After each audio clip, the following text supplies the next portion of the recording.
Para profundizar detalles, estamos con Víctor Hugo Zamora, ministro de Hidrocarburos. Ministro, bienvenido, gracias por acompañarnos. Muy buenos días, Natalia, un gusto de compartir con ustedes a esta hora de la mañana. Ministro, ¿sabemos a cuánto se va a vender el gas? Bueno, el precio se mantiene. En realidad los precios internacionales han caído un poco, tenemos una ventaja por ahí sosteniendo el precio. Sin embargo, no es lo mejor que se ha hecho el precio en esta negociación. Lo que mejor hemos tenido en este proceso de negociación han sido la firmeza de volúmenes, la posibilidad de establecer un mecanismo ahí compartido entre el gas que debemos y el gas que nos tienen que pagar. Hubiera sido un escenario muy complicado, muy complejo, el hecho de que desde el 1 de enero haga cumplir el Brasil una cláusula del contrato donde se establecía de que debíamos entregarle toda la energía pagada no retirada, es decir, todo ese gas que el Brasil pagó y no retiró, desde el 1 de enero debería cobrarlo en su totalidad.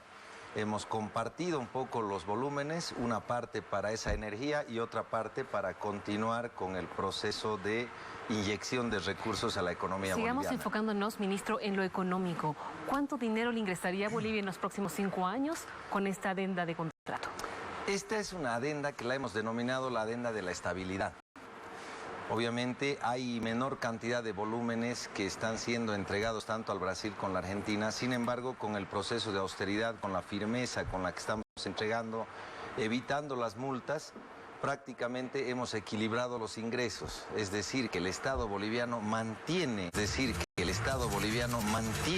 una línea de ingresos estable que nos permite garantizar que la economía va a estar sostenida principalmente por esta venta de gas al Brasil. ¿Pero nos puede dar una cifra? No, las cifras todavía las estamos manejando parcialmente. Vamos a conciliar con Hacienda para darle cifras exactas. No queremos ¿Cuándo se las va a dar a conocer? Vamos a tener en el transcurso del día seguramente una conciliación específica y vamos a pedirle a Hacienda que nos haga ya una proyección específica al respecto. Permítame, estamos en Santa Cruz. Gabriela Oviedo, con usted. Buenos días, Natalia. Saludamos a nuestro invitado. Ministro, ¿por qué la adenda solamente de 5 años? ¿Es por un tema de reservas en el país? No, el tema del tiempo es entre 3 a 5 años. En realidad lo que estamos haciendo ahora en esta octava adenda es terminar los volúmenes que teníamos contratados durante esos 20, 21 años que estuvimos en relación comercial con el Brasil, con Petrobras. Es decir, el contrato originalmente establecía volumen y tiempo. Bueno, cuando se cumplió el tiempo resulta que quedaba todavía pendiente un volumen. Ese volumen es el que ahora estamos cumpliendo y que va a ser entregado aproximadamente los próximos 4 años al hermano país del Brasil. Creo que el Brasil va a ser uno de los aliados más importantes durante las próximas décadas, o por lo menos la próxima década, en lo que significa la relación comercial con Bolivia. Ese sudoeste del Brasil que está desarrollando industrialmente un potencial muy fuerte, para nosotros se constituye un mercado importantísimo para gas y otras cosas que podemos ofrecer en ese proceso de desarrollo que lleva este gigante sudamericano como es el Brasil. Ministro, ¿se prevé vender gas enriquecido al Brasil? Bueno, en este momento no es prudente venderle el gas enriquecido porque tenemos la planta separadora de líquidos.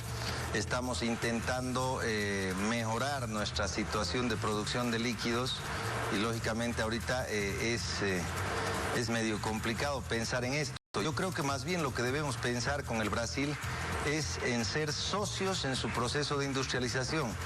Hay mucha oferta dentro de lo que significa la transformación del gas boliviano en el Brasil.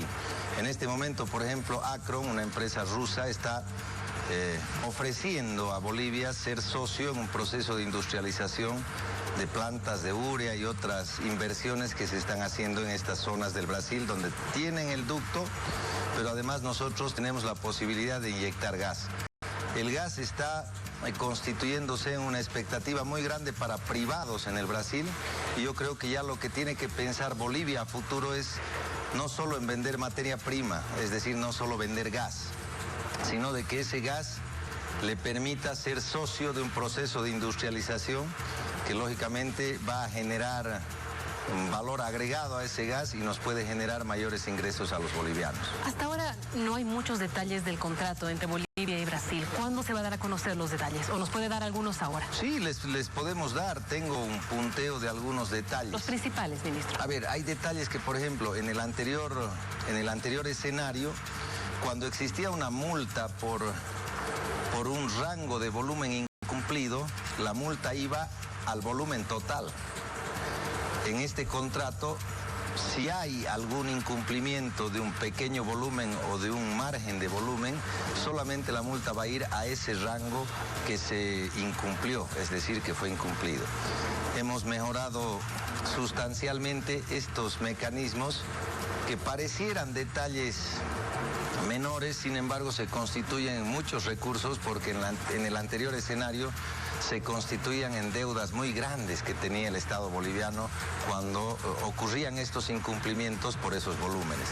Otro detalle que es muy importante está precisamente esas diferencias de volúmenes interdiarias, semanales, que nos nominaban, que demandaba el Brasil. Es decir, en el anterior escenario eran de más o menos 14 millones de metros cúbicos a 30 millones de metros cúbicos. En este escenario, la firmeza, la estabilidad va a estar entre 14 y 20 millones. Ese es el rango en el que podemos movernos y claro, a partir de ahí las curvas son mucho menores, nuestra producción es más estable y lógicamente podemos programar y planificar mucho mejor los volúmenes de exportación. Ahora, ministro, ¿cómo estamos en cuanto a las reservas de gas? Puso mucho en duda las cantidades de reservas que tiene Bolivia. ¿Cuál es su informe? Bueno, tenemos todavía sostenida la producción del gas, no tenemos problemas. Sí estábamos relativamente complicados con la caída de reservas. Si la comparamos relacionadas al 2014, por ejemplo, donde fue un escenario donde teníamos mucha producción, claro, hemos caído bastante. Ahora estamos intentando recuperar, vamos a ver de que en los próximos días se van a hacer algunos anuncios de descubrimientos interesantes, pero las reservas han caído. Hay que ser honestos, hay menos cantidad de gas, sin embargo todavía mantenemos los volúmenes necesarios. ¿Qué han caído? ¿Cuánto están? 895 TCFs. 895 TCFs es el volumen de reservas que tenemos en la actualidad. Ese volumen todavía alcanza para sostener los tres mercados, Brasil, Argentina y el mercado interno. Ministro, y finalmente, ¿qué va a pasar con la planta de urea que cerró operaciones hace algunos meses atrás? Usted mismo dijo que era un complejo petroquímico que estaba mal construido y que estuvo mal administrado. ¿Qué va a pasar con toda esa inversión? ¿Qué va a pasar con toda esa inversión? Ratificamos lo que dijimos. Está mal construido, mal ubicado y lógicamente ha estado muy mal administrado, no solo mal administrado. Claro, lamentablemente este complejo donde Bolivia cifró sus esperanzas por ser una empresa de las más estratégicas, de mayor inversión en Bolivia, la más grande en inversión, lógicamente ahorita está corriendo un trámite de reingeniería y en los próximos días vamos a dar buenas noticias sobre la planta de urea y amoníaco. Esta es una planta que ha estado muy perversamente administrada, pero además muy sometida a los caprichos de una región que la ha bloqueado permanentemente. Hemos tenido una gestión que la ha bloqueado 150 días. No puede funcionar una industria paralizada 150 días al año, es imposible. Obviamente estamos haciendo un trabajo de reingeniería que va a permitir garantizar un funcionamiento sin pérdida, donde podamos comercializar urea tanto al mercado interno como al mercado externo. Los precios se deben estabilizar. No puede ser que la urea sea más barata en el mercado de exportación y más cara en el mercado interno. ¿Y saben qué? Se privilegió el mercado de exportación. Nuestros productores están generando también un mecanismo de organización interna para que esta planta, una vez que empiece a producir, genere urea para el mercado interno con prioridad, posteriormente para ver mercados de exportación, pero que tengan precios racionales y que nos permitan hacerla a la planta rentable. Todas las especulaciones de que la planta se va a mover, la planta la están destruyendo, son especulaciones. Va a haber también buenas noticias, se las va a dar en Cochabamba y lógicamente aquí tiene que haber una transversal muy importante.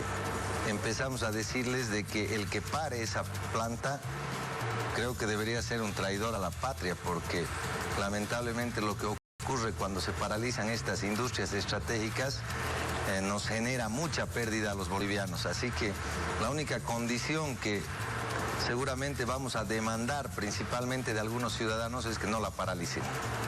Ministro, entonces lo que nos está adelantando es que se va a reabrir esta planta, no se va a trasladar y se van a encontrar nuevos mercados, incluso se va a mejorar el precio para los productores internos del país.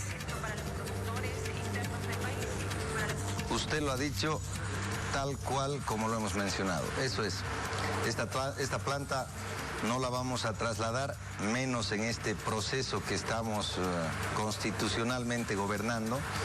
Más bien lo que vamos a hacer es darle esa señal a los bolivianos de que con esfuerzo, con trabajo, con transparencia y honestidad se pueden mejorar las condiciones de producción de los bolivianos. Lamentablemente Yacimientos estuvo sometida al capricho de algunas autoridades ejecutivas, discrecional de recursos de una institución que es una fábula dentro de lo que es la economía de los bolivianos. Yacimientos sostiene la economía de los bolivianos pese a haber sido administrada con una discrecionalidad, se disponían los recursos de una manera arbitraria y claro, así y todo, con esa sobrecarga institucional de personal y mala administración, todavía Yacimientos se constituía en un puntal fundamental para la economía de los bolivianos. Mejorando esta situación, con seguridad que vamos a estar mejor. Ministro, para terminar, ¿el precio subsidiado de gasolina y de diésel va a entrar en algún momento en debate o va a continuar? No, en este proceso hasta que venga la nueva autoridad, con seguridad que es imposible pensar en eso. Estamos estables, no necesitamos confrontarnos entre bolivianos, no necesitamos complicar la economía de los bolivianos. Tenemos producción e importación suficiente, hemos inyectado nuevos elementos a la economía de Bolivia, como es el bioetanol, dentro de lo que son los combustibles ahora combinados. Entonces, creo que sería un error plantear este tipo de figuras económicas. Y el que especule con este tipo de informaciones le está mintiendo a la gente. No va a ocurrir, no hay desabastecimiento, no hay incremento de precio en los carburantes, hay estabilidad en todo lo que significa los ingresos por concepto de venta de nuestro principal energético como es el gas. Así que todos podemos estar tranquilos que lo que estamos haciendo es encaminar la administración de un Estado para que el que venga, ojalá se quede la presidenta Áñez, pueda continuar con una administración tranquila, expedita y en beneficio de todos los bolivianos. Le agradezco mucho, ministro, su presencia. Buenos días. Muchas gracias, Natalia. Un gusto de haber compartido con ustedes. Tenemos más para usted aquí en la revista.